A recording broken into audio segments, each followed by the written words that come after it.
Hello and welcome. My name is Tavishima Ayede. I solve sales and marketing challenges and I'm making today's recording from my living room. And it's a rainy day here in Abuja, so expect to hear some noise in the background.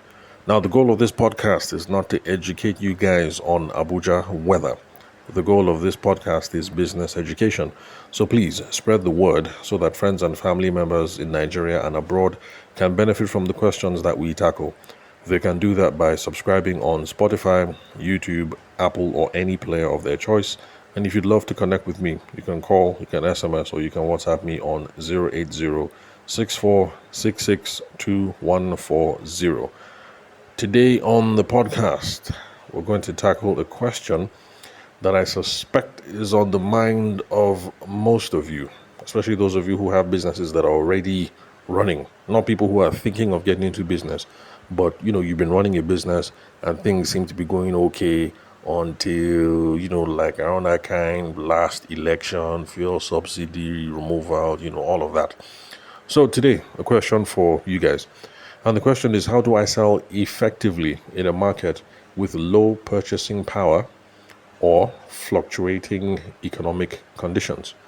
So let me repeat. How do you sell effectively if you've been in business for a while and now that people have low purchasing power because you know that there's hyperinflation in Nigeria and today the economy is like this, the economy is like that, dollar is like this, dollar is like that.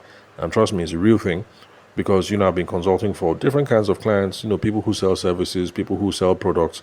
So it actually is a thing that when dollar goes from like this to like this, you start wondering, hey, how we sell now? Before we were selling at 950k and people were complaining. Now with this dollar shift, we have to be selling at this. How are we going to do this thing? So these are questions that people ask themselves all the time. And if you're not there yet, don't worry. This is one of the exciting things that we have to look forward to in business. And nothing in life is easy. That's just how it is. So people in business, they're worried. Inflation is going on. How do we address this? Currency devaluation is going on. What does currency devaluation mean, self? I don't even understand. But the thing is here, how are we going to address this? How is this going to impact our pricing? How is this going to impact our sales strategy? Those are some of the questions that we are going to look at today. Now, first off, let's look at what everybody is doing so we can figure out what to do or what not to do. Please, we should be learning from other people's experiences. I'm not one of these people who believes, let me go ahead and make my own mistake. And I've noticed that some young people who say, let me make my own mistake, usually when it has to do with, relationship and sexual stuff. And in my mind, I'm thinking, you're an idiot. If there's any other aspect aspect of your life, you won't say, let me make my mistake. You will say, oh, cousin, what you've said is true. It's true. Let me avoid this thing. But then when it comes to relationship, oh, no, let me make my own mistakes. And in my mind, I'm like, you're a bagger. You're an idiot. Learn from people's experiences, regardless. Anyway, that's just a side note. So what are other people doing now? Now, we know that people have been lowering prices left, right, and center, or people have been discounting. That's the typical response whenever things become hard. People lower prices and people discount because, after all, they say Nigerians are price conscious, Abi. But, think of it. Is there any society where people are not price conscious? I really wish people would stop throwing around this whole Nigerian price sensitive thing all over the place. If you go to India, they're not price conscious. Or if you go to Ghana, they're not price conscious. Or if you go to America, they're not price conscious. Or Canada, or the UK. I beg, let's stop throwing up all kinds of things that are neither here nor there. The only difference is just that in some places like, India, Nigeria, Egypt, in places like that, Malaysia, pricing is just the culture. So people want to haggle you, die. That's the only thing I can give. But when it comes to price sensitivity is a universal thing. And for those of us who studied economics, in secondary school, junior secondary school, it's a universal. What do they call it? Price elasticity. I think we studied it under price elasticity. You come up with models for when you change the price to this, How does demand shrink or how does demand expand? So this one is just a reality of life. So, well, basically, people lower prices and then people start discounting.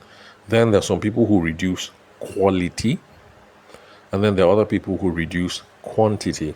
There's a difference, and I'll explain between reducing quality and then reducing quantity.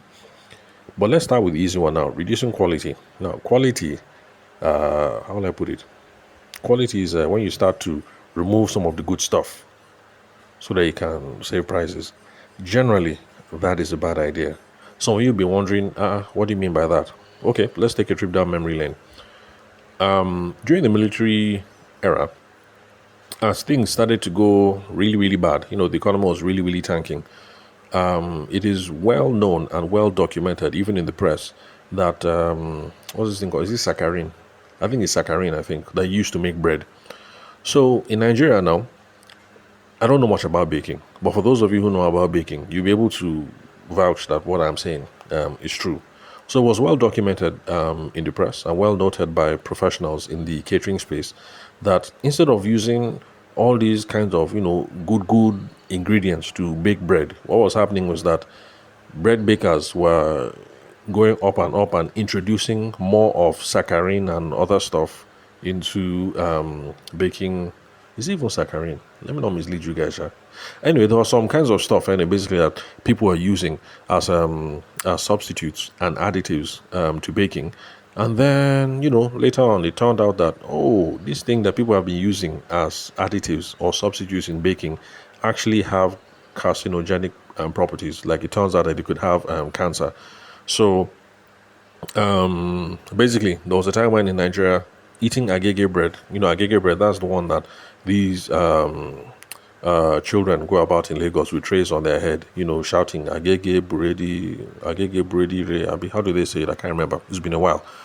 So there was a time when eating that kind of bread was fine. You see them passing, you buy the bread, you make your akamu, you make your custard, you live a good life. Or you see them passing, you take the bread, you walk down the street, you buy some akara, you live a good life. You enjoy yourself.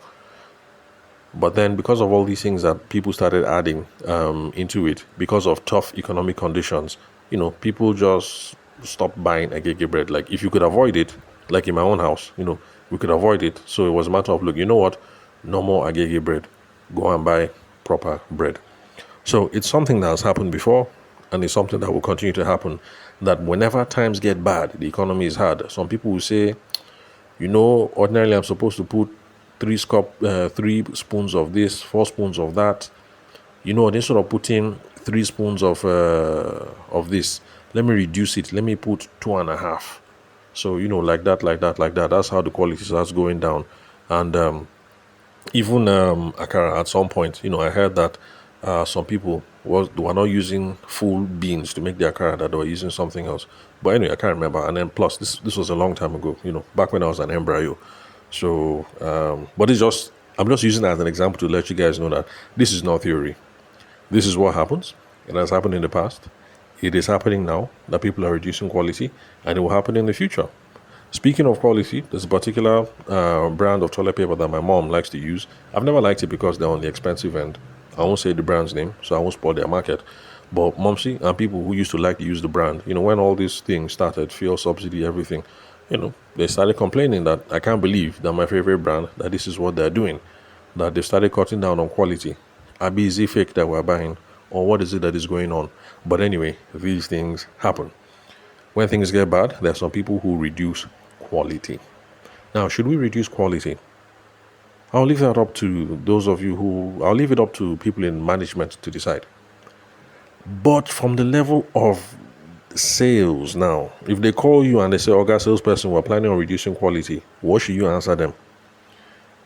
From the perspective of sales, reducing quality is always a bad idea because it works against something that we call customer retention, and it erodes trust. Now, this is what happens. When you reduce the quality of something, it gives a bad user experience. Now, when people have a bad user experience, they don't hang around for too long. That is what customer retention means. Because in sales, we're trying to make sure that when we acquire a new customer today, we want them to actually be our customer for a while. because it actually makes our job a whole lot easier. If you're a salesperson and every single week you have to go and look for new people to meet your quota, that kind of life is hard. But if you have a few people who are your customers, they come in once in a while, they call once in a while, it makes your life easy. It reduces the amount of stress on your head. So reducing quality actually is going to put serious stress on the sales team. So from a sales perspective, reducing quality, a bad idea. People will have a bad experience. Once they have a bad experience, they will move. Once you erode trust, they will move. And the whole point of sales actually is customer retention. Get somebody, and then we'll keep them as our customer for a while. At least for, 2, 3 years, 5, 6, 7 years before they move on. At least while they're still our customers, life will be easy, small. So that's the whole point of sales, customer retention, and then maximizing lifetime customer value. So that's why I keep saying on the podcast, and I want you newbies to understand that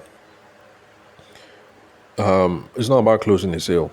It's about opening a relationship. You can be going and be closing sale everywhere. That's not a problem. It's okay. It's good.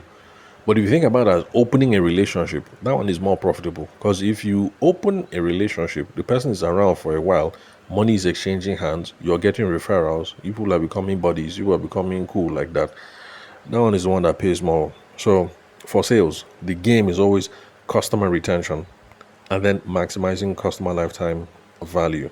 That's the amount of money that the customer will spend with you over a certain period of time. Anything that messes with customer retention, anything at all, is not good for you as a salesperson. So if your guy is thinking of, let's say before, they used to put 3 spoons of milk, 4 cups of sugar, and 2 cups of honey. And they say, okay, because things are bad, let us reduce it to 1 spoon of honey and 2 spoons of sugar. And, if they call you to the meeting, I know if you give this advice, they'll say, shut up, what do you know about production? But at least if they ask your advice, tell them that, look, okay, anything that's going to mess with customer retention or that's going to erode trust is not a good idea. So reducing quality, bad idea. If you listen to this podcast, I do not expect that you will reduce quality when things get tough. Now, let's look at reducing quantity. Now, this thing of reducing quantity, sometimes it's just a matter of, how for do. As per inflation has come, things are hard, but we will not reduce quality. So what some people do, and for those of us who like milk, I don't have a choice because, well, apart from the fact that I like milk, milk for my custard and, milk for tea, as I like milk, as in if all was good, I would actually just wake up and have milk for breakfast. Just pour milk in the cup, maybe like 8 spoons, then like pour hot water, pour like 4 or 5 spoons of sugar, just mix everything, then take like 12 slices of bread, and then just put butter and jam, and then just eat the whole thing. Then that's my breakfast. But that's if times are good. But times are not good, so I'm not eating like that now. And some of you will say, glory be to God. That means I'm going to live longer. But anyway. So for those of us who have to buy milk now, because we either like milk or because we have small children in the house, you will have noticed that for peak milk, 3 crowns and all these people, you notice that the price is still the same. The price has not changed. What has now changed is that before the package used to be 420 grams. One day you now notice that this thing is looking small. You now check, you now see that it's now 370 grams. So those are some of the moves that these people have been playing on us. Those of us who have children, these are some of the moves we've been seeing. Biscuit before that used to be 400 naira. The thing is still 400 naira. But instead of the thing being 30 milligrams or whatever, the thing is now 25 milligrams. So they didn't want to increase the price. So you won't say that so increased price. So what they did is they left the price the same. They now just dropped the quantity small, which is the same thing as a price increase, in my own opinion. But yeah, some people play that game. And I understand. It's just a matter of how for do. This thing has happened. If we increase price, wahala. So let us find other ways to cope. Then, okay, now how does this affect retail performance? Is it good? Is it bad? To be honest, I have no idea because I am not a retail specialist. And my area of specialty is not in fast-moving consumer goods, like biscuits, sugar, spaghetti, all these sorts of things. And then I'm not an economist, so I don't know if it's good or bad, for a business, how it affects sales, how it affects trust, all these sorts of things. So, should we be doing that? I have no idea. Just make sure you talk to a specialist, get the best advice before you pull that trigger when it comes to reducing quantity. Remember, quantity. So reducing quality, no, never do that. Reducing quantity, I don't know, speak to a specialist. I am not a specialist. But, we're looking at what people do. And yes, there are people who definitely do that. Now, lowering prices. This is one that everybody defaults to, the lower prices. And, well, I'm not in charge of your business, so I won't tell you as a standard rule that don't reduce prices. But I will mention a few things. Don't forget that there's this funny kind of consumer, a big customer behavior, and this one also is universal. Whether it is UK, or whether it is Nigeria, or America, or Malaysia, or Mogadishu, or whatever, this one is universal. It gets to a certain extent that some people start asking themselves, if this thing is good, why is the price so cheap? This is something we should avoid when we're playing this price cutting game, because eventually we will enter that space that people will now start using price as an indicator of value. If you think I'm joking, think about it. You're listening to this podcast, you're chilling in your house, right? Or you're chilling in your office. Look at the brand of AC that people are using in the office, the Oga bought for the office. There are some kind of brands, Panasonic, what again? Panasonic, LG, there's some kind of brands, and we know that they span different prices. And you know for sure that when Momsy and Popsy were pricing that AC, or when your guy was pricing the AC and all whatnot, if you listen carefully, you would have heard that even though there are brands that cost cheaper, let's say your boss bought Panasonic in the office, definitely there are other brands that cost cheaper. Some brands from Asian countries, for instance, they cost a lot cheaper. But at some point, your guy had to say, you know what? We want to save money on the AC. It doesn't mean let's go and buy something now that will not give us headache in the future. That's why Oga said, you know what? Just give me that Panasonic, even though there are cheaper things. So we have these things going on, and we don't want to play this price cutting game, and then we'll now enter some kind of bands where people will now look at your product or your service and now classify you as one of those, like in the event space here in Abuja. There used to be a place in Area 8 or Area 10, UTC. Well, the place has been bulldozed now because I want to put shops there and rent out proper shops.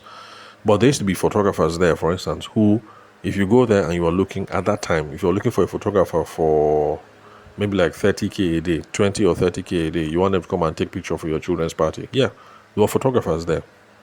20K, they will agree. But they will only give you soft copy. And maybe they won't edit it. But then, if you wanted 20K, 30K, you will find. So now you, on the other hand, you're trying to build your photography practice. You're finding it difficult to secure clients. And then you start dropping the price. By the time you're dropping your price to maybe like 40K for a soft copy, people might now start looking at you with the same eye that they're looking at UTC people. They'll say, this guy is charging 40K, 30K. They'll start looking at you one kind. So be careful. Because it's universal. After a while, people start looking at price as an indicator of value.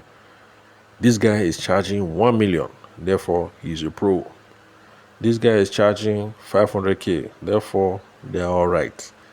This one is charging 100K, therefore it must be of poor quality. I don't have 1M for that top guy, so let me just be looking for somebody within that 500, 400. So yes, customers play those games. I don't think you should, because it's not in your favor. Another reason why it's not in your favor is because These customers, I can say this from experience, and I'm telling you for free. These people that like going around buying cheap things, hey, those are the worst. They will demand heaven and earth from you. But thinking about it now, I kind of understand. Somebody who doesn't have much, only has kobo, and he's trying to manage that kobo. For the person, even though in your eye the money is small, for them, it's probably the biggest money they've ever spent in their life. So they want to make sure that they get the utmost, most maximum return on that expense possible. So cheap customers, honestly, they are a pain in the neck. And if not for the fact that once in a while, like you're broke, like you're dead broke, you just need some quick cash. If not for situations like that, honestly, I think sometimes let's just leave those people. They can be somebody else's headache, but they should not be your own headache. So these low price customers, man, they can be hell. They can be hell. But it's a good hell to experience, because if I'm telling you and you've never experienced it, you won't understand. But by the time you live it 3, 4, 5 times, now you will know. And it will help you run your business better. So you're trying to attract certain kinds of clientele that are not part of that cheap, low price level.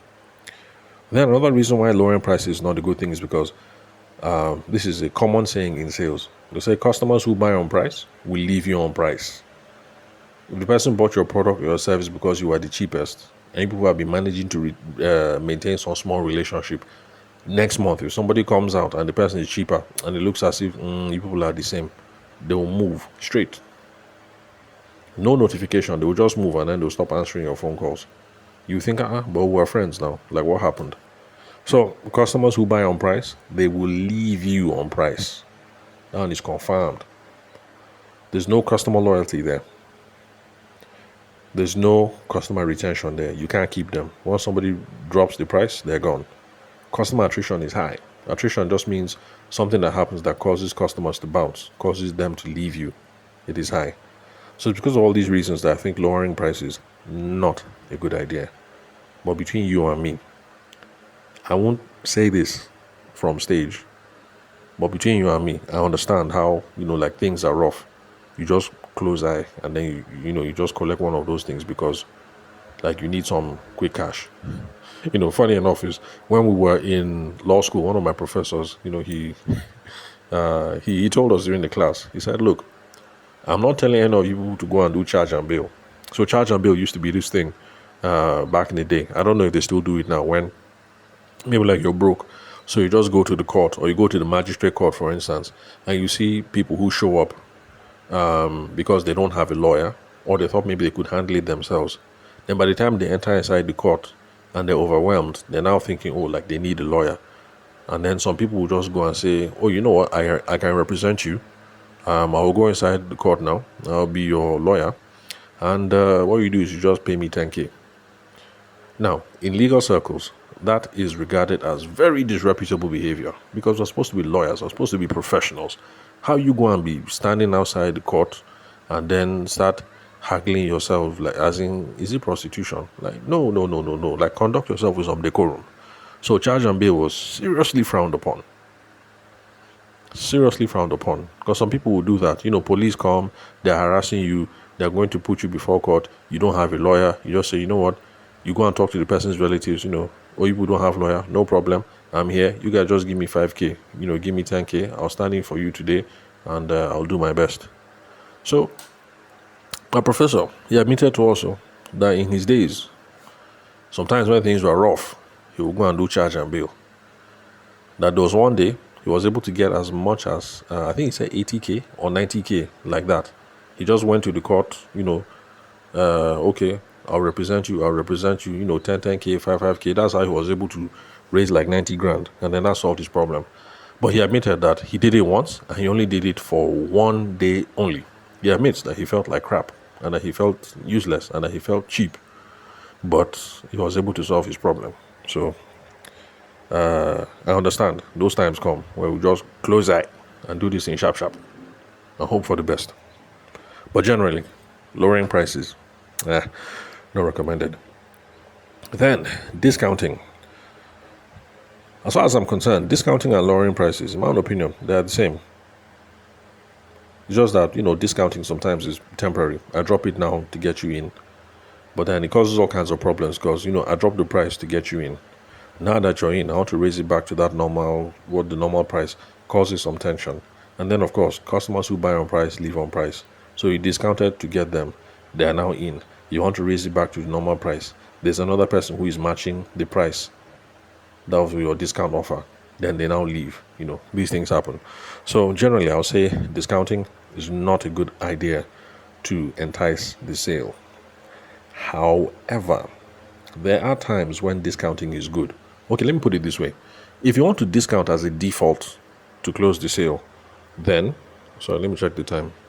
Okay, it's after 1. I have to get moving soon. Now, if you want to discount to get the sale, as a general rule, that is bad. But if you have sat down and you have consciously thought of a discount strategy, then typically it can make sense. Now, this is one of those examples. And the very first time I heard it, I was like, that has happened to me before. And that is why I'll never forget it. So, people discount, especially in the UK and in the US, because they're using it as an incentive to bring people into the shop because they have full inventory that they want to move. But the inventory that they're going to move now, they will now move it at full price or at marked up price. Let me say it again and let me slow down so that you guys get it, for those of you who didn't get it. In America and in the UK, when they advertise 80% off, 20% off, 50% off, it's because they want people to rush inside the store. Bruh. Now, when people are inside the store, they now have other items in the store that have been sitting there for a long time, and they want to move that product, but they will sell that one at full price. Then there's some other things that they will now sell and then now mark up the price. So in other words, even though they discounted 80%, 20%, 50% on some items, they will make it up on the other ones that they sell at full price or that they sell at marked up price, at increased prices. So you can see that in the UK and in the US, it's a strategy. And people have started using it too in certain industries here in Nigeria. So if it is a part of a deliberate strategy to move inventory like that, then yeah, discounting is a good idea. And like I said, I have fallen for it before. Because there was one time I had finished from work and I was going to anyway, let me just leave it like that. Let me not say too much. So I finished from work now and I was just strolling around in Marks and Spencer's, and then I saw Brazilian underwear, female underwear, discounted price, and I looked at it now. I calculated that based on the money that I had in my wallet, I could buy like 5 or 6, and my wife would be very happy. So, and I told her, this thing is going on. She said, no problem, let's check it out. So we went there. Remember, they say that the Brazilian underwear was discounted at a certain amount. I can't remember. So I now calculated in my brain that with the money I have on hand, I can buy like 5 or 6. If I buy 6 for my wife, she'll be happy. That's back when we were based in the UK. So we entered inside Marks and Spencer. And then my wife was really impressed. Because I've been telling her since that, you know what, you have a banging body, based on what I'm seeing, you shouldn't be wearing this style of underwear. You should be wearing Brazilian. The Brazilian will suit you well. She wasn't convinced, but when we entered and she saw it, she could see the vision, and so she was excited. And we ended up carrying the 6, and I was like, yes. I spoiled my babe. I was feeling very happy. Then by the time we got to the counter, the rubbish sales girl that was there, as she was packaging it, she now looked to my wife and said, "Oh, you do know that we have matching braziers for it." In my mind, I was thinking, what the hell?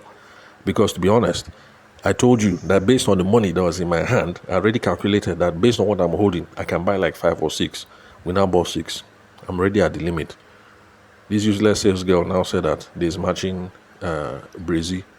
That's how my wife was like, really? He said, yes, they're on the first floor. Come, let me show you. That's how we started going.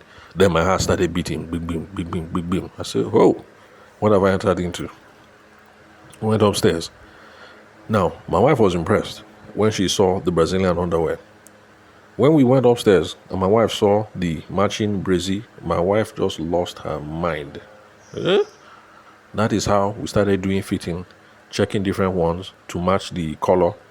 I was trying to argue small, like, what's the point now? Like, you already have brazy at home. Like, what's the problem? My wife said, no, it has to match. I said, it has to match how? She said, it has to match. I said, nobody is seeing this thing now. Like, it's under your garment. She said, no, that me, I'm seeing it. The thing has to match. I said, hey, wahala. So I was sitting down there now. And then they were doing brazy fitting. And, that's one of the things that my wife loves about the UK, by the way, because they're very, very attentive. If you want to go and buy clothes in the UK, very attentive. You go there to the changing room, they come and meet you, they bring it, different sizes. In fact, if you're a high roller, somebody that likes to spend money, they even bring you some tea and some biscuits and, as in real fancy treatment, correct treatment. So after doing that now, we're able to find the matching brazy for all of them. And I was in a bind. I said, okay, what I'll do is I will pay cash for the undies. Then for the brazy, I'll put it on the card. So that's how I was able to escape that situation. But you see what they did. They advertised Brazilian undies at so discount. So that foolish young men like me will say, I can buy something for my wife and we're saving and we're doing discount. And then the scope is, by the time anybody gets to the counter, if Madame is there, you will now point out to Madame that, we have matching brazy, it's on the first floor. You now have to take them past ground floor where the discount was. You go into first floor where everything is full price. Some things have been marked up. And of course, you females listening, you know that it's not only brazy we ended up buying, because we're on the first floor and there's some other nice stuff there. So we ended up buying some nice things as well. So my wallet was not smiling at the end of the day, but my wife was very happy. So anyway, mission accomplished, because she was happy, even though my wallet was not smiling. So you can see that Marks and Spencer's, Next, all these other people. By the way, I hear that Marks and Spencer's are shut down. I don't know if that's the case, because I don't keep in touch with fashion and all that. But if it's true, let me know. So that is the deliberate strategy that these businesses are using. We have inventory. We have brazied, we haven't sold. We have winter clothes, we have this clothes, we have that we haven't sold. So what we'll do is we'll declare sales and put everything on ground floor. People will rush. Once they are now inside, we can now show them other things that they will buy at correct price or at marked up prices, and then we will make the balance. In Nigeria, they have started doing it now too. Back to school retailers. That's for those of us who have children. A shop might declare 50% off for sandals. That one has happened to me as well. And so we rush in there because of 50% for sandals. And then we will go and pack a bunch of sandals. But then my wife will notice that, these school bags look nice. And then I'll say, the school bags that we have at home, they are okay. There's no problem. Now what is it? They'll say, look, the children are starting a new year. How can they start a new year with the old school bag? But then I'm like, there's no problem with the old bag. No, we have to get new school bags. And then, of course, new school bag is how much? Full price. From there, you will see water bottle. From there, you will see toys. From there, you will see this, you will see that. So Nigerian retailers, they have started catching up to this thing. Back to school retailers specifically, I've noticed. So I've decided that the next time they say 50% off on school sandals, I've decided I will go there myself. I'll just tell my wife, select the ones you want. I'll go there and buy it. Because if I go with her, I know it will be a disaster. We will go there, the sandals will be half price. But then the bag will be full price. The water bottle will be full price. Everything else will be full price. And then we end up spending more than we had planned. So this is when discounting is good. You're using it as a deliberate strategy to move inventory. If this is not part of your strategy, discounting is bad, and you're opening yourself up to all those other issues that we mentioned when we're talking about reducing your price. So now, as a salesperson, what's the only option? The reason why I say as a salesperson is because for management can decide to do whatever they want. You can tell management this is a bad idea, but they can say, I don't care, let's reduce quality. So it's not really in your hand. But let's say you're the owner of the business and you want to make this decision from a sales and business development perspective. What's your only option? The only option is to make yourself the distinguishing factor. People should buy the product or the service because it is you who is selling it. Hope you guys are paying attention. Make yourself the distinguishing factor because that's the only thing that will be constant, whether the economy is good or the economy is bad. So you have to be the distinguishing factor. I mean, think about it. Take, for instance, those of you listening to this podcast. There are some of you who listen to this. We've ended up doing business a couple of times. You trust me. I am now the distinguishing factor. You're not with me because of the price. So even if you come across another consultant who is cheaper, there are some of you who will still stick with me because I have become the distinguishing factor. It's the same for your businesses. You have to become the distinguishing factor. People have to buy from you because it is you. Because you are that correct guy or you are that correct babe. So excuse me. You have to become their guy or their babe. You have to become a trusted resource. And that's the whole point of this podcast. Over 1,000 episodes. And I keep talking about these things. Have a sales process. Figure out a way to gain people's trust. Become an advocate. Anticipate people's problems. Help solve customer problems. Become a valuable asset to people. So that when things are up or when things are down, it will still be you. Me personally, I'm going through it right now. Things are tight. Need to go and fix the engine seating on the car. So yes, there'll be another podcast episode where I'm at the mechanic shop. For those of you who like that episode, I'm going to be back there soon. But me and this guy, we've had a relationship, and I've seen that he's the only one that can solve my problem.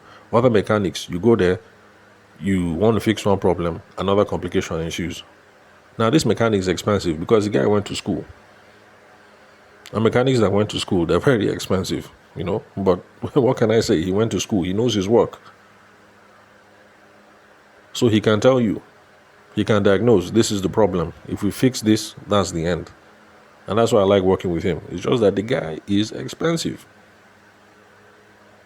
Anyway, what do you expect? If you go and meet a mechanic who went to school, who actually went to university, who went to go and read everything, what do you expect? But anyway, at least with these kind of mechanics, the ones who go school, one is one. You won't go and fix this problem, and then tomorrow there'll now be another problem. So, because he's my guy, because he's a useful resource, I decided that instead of me going somewhere and doing it for cheap, let me just maintain. When I arrange the money, I'll call him. And so I sent him a message today. I said, bro, I didn't forget to. I'll be with you soon. Just remind me again how much it is so that before I come, I'll transfer. That is what you should be aiming for. What this mechanic, the mechanic where go school, what this mechanic is doing, that is what I'm saying you should do for your business as well. What I am trying to do with the podcast and with the way that I do business with my customers, that is what you should be doing as well. People should buy because it is you and because of how you do business. Apart from that, price sensitive people, ignore them, I beg. They come and they go. I really don't think they're worth the hassle. Just ignore. So make yourself the distinguishing factor and then hold your course and wait, because the market will rebound. This thing happens, it's up and down and up and down and up and down. So I told you guys about agege bread, saccharin and all of that when I was still an embryo. That was a down. And then guess what? The economy picked up. When Obasanjo came in, the economy was up. So it's just one of those things. Up, down, up, down, up, down, up, down. It's a cycle. That's how it happens. So right now, hyperinflation, economy, down. But guess what? It's going to pick up. I don't know when. I don't know how. But it will. So wait for the rebound. That's just how economies are. Now, the thing is, if we end up like how Zimbabwe was in the 90s, okay, then in that case, let all of us jack back. It means that the country is going to crap. But outside of those kinds of scenarios of hyperinflation, where like in Zimbabwe, they were buying, a loaf of bread for $1,000. Excuse me. Was it dollars or so? Zimbabwean dollars or something. But there was one time when they were buying bread for like $1,000 or something. So Outside of those kinds of scenarios, the economy is going to improve. And if you keep on doing good business, you keep on doing good sales practice, and people are buying because it's you, you will end up capturing market share. Like, think of this, my mechanic friend, for instance, the one where go school. He is maintaining his business, he's not dropping his prices.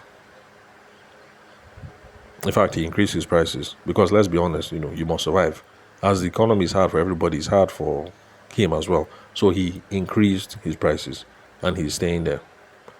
When the economy rebounds and things are good, people will remember that this is the guy who knows what's up. So there are lots of people who left because times are tough. They will come back when the economy rebounds. You'll find that you would have captured market share. So that's the scope.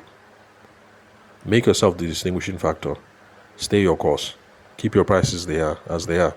In fact, some people will say, and I agree with them, raise your prices even if it is small. I think that's the best thing to do, quite honestly. So, before we leave, let's do one more case study. Since we've done mechanic, let's do one more case study. The last person that I chatted with was someone who has a business for writing CVs. And he targets CV as per curriculum vitae, the paper that you need when you're going to get a job. And he's targeting NYSC people. So now, if you're in this kind of business, if you lower your price and you discount, you will attract troublesome customers that can never be satisfied. And writing CV is hard work. You don't want to put in all that hard work and then somebody start complaining, me. I mean, that's a hard life. So, if you're in that kind of business, please do not lower your price. Do not discount. Maintain your price. Or better yet, raise your price. In fact, the young man who reached out to me, after putting in all the work, he decided he was going to raise his price, and I was very happy. At least I didn't have to have that conversation with him. He decided on his own that he has to raise the price, and I was very happy. So raise your price because you have to survive. The way the times are hard for everybody, that's the way the time is hard for you as well. So raise your price. And then prospect hard into other segments that are not as price sensitive. So if NYSC people are too price sensitive, then expand. Look for other customers who need CV writing services. Then, to make yourself the distinguishing factor, you try and anticipate people's problems. You try and provide value. In his own case, in fact, I was like, this guy will go far. He will really, really go far, because I didn't have to tell him this. He was able to figure out that people who write their CVs, normally, for some reason, their LinkedIn is not optimized. So he has started advising some people that, look, it's not just about CV. You guys to optimize your LinkedIn, because people who are doing job recruitment these days will not only look at your CV, they'll go and check your social media. And it's somehow, if your LinkedIn especially is not up to par. So he has started offering that as an extra service. He's anticipating problems that people are going to have, and he's providing value. I write your CV, I optimize your social media handles, I optimize your LinkedIn. Then for some other people, he's now thinking of doing some interview coaching. When you're going for an interview, this is how you prepare. These are the questions that they might ask, blah, blah, blah. You can figure some of these things out, especially now with ChatGPT. You can come with a list of questions and role play with the person. So interview coaching, that is one. So instead of somebody, like in this kind of business, dropping your prices and discounting and getting customers that will never be satisfied, stay the course or raise your prices. Offer other valuable services like optimizing people's LinkedIn handles and maybe doing interview coaching. You're doing good business, people are remaining with you, they will refer you. When the economy improves, you will be set apart from other people who are competition in your space, because you've been doing business differently, and you will now be getting referrals from quality customers, the people who stuck with you while things are okay. So like this my mechanic now, honestly speaking, I can't refer him to anybody else because he's on the high side. But then when things improve and the money is flowing and all whatnot, if any of my guys ask me, look, do you know any mechanic who one is one, that if they touch my car one time will solve the problem? Of course, confidently I'll be able to say, oh, here, you can try Muri, but Muri is a bit expensive, but try him, he's my guy. All right, so It's almost an hour. So that's it. And that is all on the question.